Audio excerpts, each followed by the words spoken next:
નમસ્કાર, સ્વાગત છે આપનું આરબી ન્યૂઝના કાર્યક્રમ કવિતાના સફરનામામાં. હું અશ્વિન રાઠોડ સ્વયંભૂ. આજની મારી રચનાનું શીર્ષક છે કે થીજી ગઈ, જે આપણી સમક્ષ રજૂ કરું છું કે તમારી વાતથી મારી લાગણી ભીંજાઈ ગઈ. તમારી વાતથી મારી લાગણી ભીંજાઈ ગઈ ને આ કડકડતી ઠંડીમાં મારી હાર્ટબીટ થીજાઈ ગઈ. કે આ કડકડતી ઠંડીમાં મારી હાર્ટબીટ થીજાઈ ગઈ. પ્રેમ કર્યો ન કર્યો એ ભાવના વરસતી ગઈ.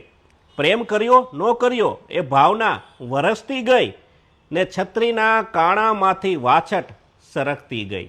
ને છત્રીના કાણામાંથી વાછટ સરકતી ગઈ ને બરફના થરની હારે મારી વાત વિસરાઈ ગઈ.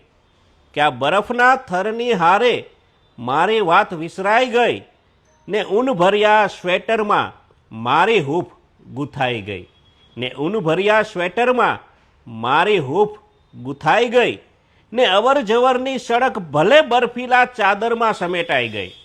કે અવર જવરની સડક ભલે બરફીલા ચાદરમાં સમેટાઈ ગઈ. રાહ તારી જોવાની વેદના કોફી ભર્યા કપમાં ઠલવાઈ ગઈ. કે રાહ તારી જોવાની વેદના કોફી ભર્યા કપમાં ઠલવાઈ ગઈ. કે બરફમાં બનાવેલા કૂબાઓને બરફની ચાદર લપેટી ગઈ. બરફમાં બનાવેલા સપનાઓના કૂબાઓને બરફની ચાદર લપેટી ગઈ. કિનારે આવીને ઊભેલી સ્વયંભૂ નાવ મારી થીજી ગઈ. કે કિનારે આવીને ઊભેલી સ્વયંભૂ નાવ મારી થીજી ગઈ. કે તમારી વાતથી મારી લાગણી ભીંજાઈ ગઈ ને આ કડકડતી ઠંડીમાં મારી હાર્ટબીટ થીજાઈ ગઈ. નમસ્કાર, અસ્તુ.